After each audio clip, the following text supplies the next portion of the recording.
وہ بنیاد کیا ہے؟ کلمہ لا الہ الا اللہ محمد رسول اللہ، کوئی الہ نہیں ہے۔ یہ وہ کلمہ ہے جس کی بنیاد پر آسمان و زمین ٹکے ہوئے ہیں۔ کتنی تعجب کی بات ہے یہ کہ جو اسلام کی بنیاد ہے ہم نے اس کو بھی ہلا کر رکھ دیا۔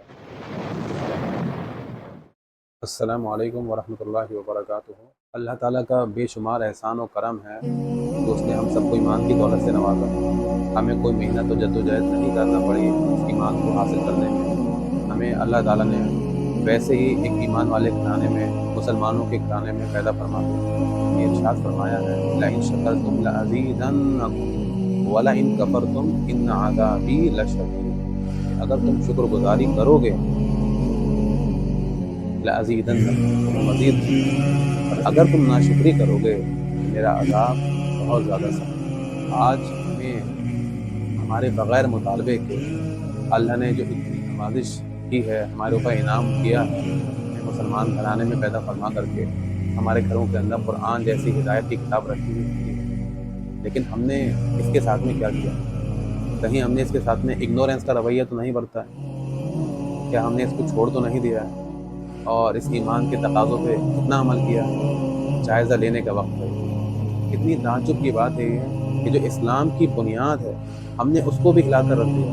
وہ بنیاد کیا ہے؟ کلمہ لا الہ الا اللہ محمد رسول اللہ، کہ نہیں ہے کوئی الہ سوائے اللہ کے، کوئی الہ نہیں، صرف ایک الہ ہے، وہ ہے اللہ، کوئی الہ نہیں۔ یعنی اس کی بنیاد ہی اس پر ہے کہ کوئی الہ نہیں ہے سوائے اللہ کے، کوئی معبود برحق نہیں، کوئی مشکل کشا، کوئی حاجت روا نہیں، کوئی ہر چیز پہ قادر نہیں، کوئی مالک نہیں، کوئی رازق نہیں ہے، کوئی خالق نہیں سوائے اللہ، محمد رسول اللہ۔ اور محمد صلی اللہ علیہ وسلم اس کے رسول ہیں۔ ہم نے اس کے تقاضوں پہ عمل کیا، ہم نے اس کلمے کے مفہوم کو سمجھا۔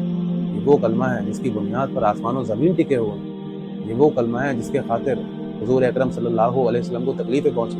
وہ کلمہ ہے جس کے خاطر صحابہ کرام نے قربانیاں دی۔ لیکن آج ہم اس کے معنی مفہوم سے بھی واقف نہیں۔ اتنے ایسے کلمہ وہ مسلمان ہیں جو کلمہ پڑھنے کے باوجود غیر شرعی کام انجام دیتے ہیں۔ اتنے ایسے لوگ جو حاجت روا، مشکل کشا، نفع نقصان کا مالک وہ غیروں کو سمجھتے ہیں، حالانکہ کلمے کی بنیاد ہی یہی ہے کہ نفع نقصان کا مالک، مشکل کشا، رازق، خالق، سب کچھ تمہارا کرتا دھرتا وہ اللہ ہے۔ حکم کے بغیر کچھ بھی نہیں ہو سکتا اس کائنات میں۔ وَيَسْأَلُونَكَ عَنِ الرُّوحِ، کہ یہ آپ سے روح کے بارے میں پوچھتے ہیں، ذرا غور کیجیے، ان سے کہہ دیجئے قُلِ الرُّوحُ مِنْ أَمْرِ رَبِّي، کہ روح میرے رب کا حکم ہے۔ روح کیا ہے؟ میرے رب کا حکم ہے۔ تو یہ جب رب کا حکم نکل جاتا ہے تو ہم بے جان ہو جاتے ہیں۔ کائنات کی ذرے ذرے کے اندر اللہ کا حکم کام کر رہا ہے، جب وہ حکم نکل جاتا ہے تو وہ چیز بے معنی ہو جاتی ہے، وہ چیز مردہ ہو جاتی ہے۔ آگ میں سے اللہ کا حکم نکل جائے تو آگ جلانا ختم کرنے والا، کرتا دھرتا صرف ایک اللہ، ہر چیز پر قادر ہے۔ اس سے ہمیں لو لگانا چاہیے تھے، اس پر ہمارا عقیدہ اور ایمان و توکل ہو۔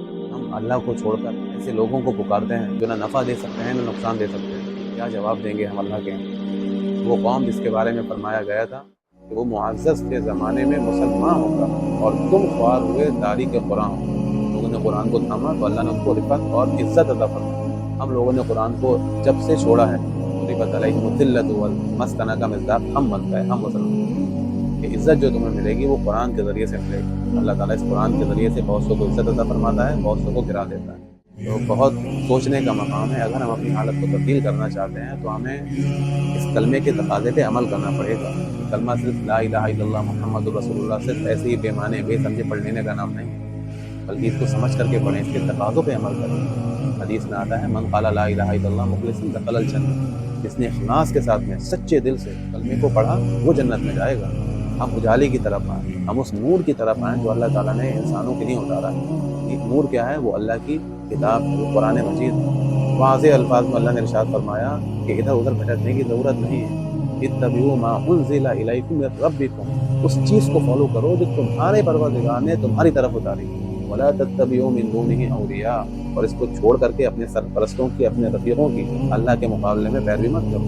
قلیلا ما تذکرون، بہت تھوڑی ہی تم نصیحت حاصل کرو۔ اس سے فرمایا اللہ نے بہت تھوڑی نصیحت حاصل کرو۔ دیکھتے ہیں لوگ کیا کر رہے ہیں، میجورٹی آف دا پیپل دنیا کے اندر کیا کر رہی ہے، اس کو فالو کرو۔ قرآن ہمیں واضح الفاظ میں بتا وَإِن تُطِعْ أَكْثَرَ مَن فِي الْأَرْضِ لَيُضِلُّوكَ عَن سَبِيلِ اللَّهِ، کہ اگر تم فالو کرو گے، پیروی کرو گے، کہنا مانو گے دنیا میں رہنے والے، بسنے والی میجورٹی کی، اکثریت، تو یہ میجورٹی تمہیں خدا کی راہ سے گمراہ کر دے گی۔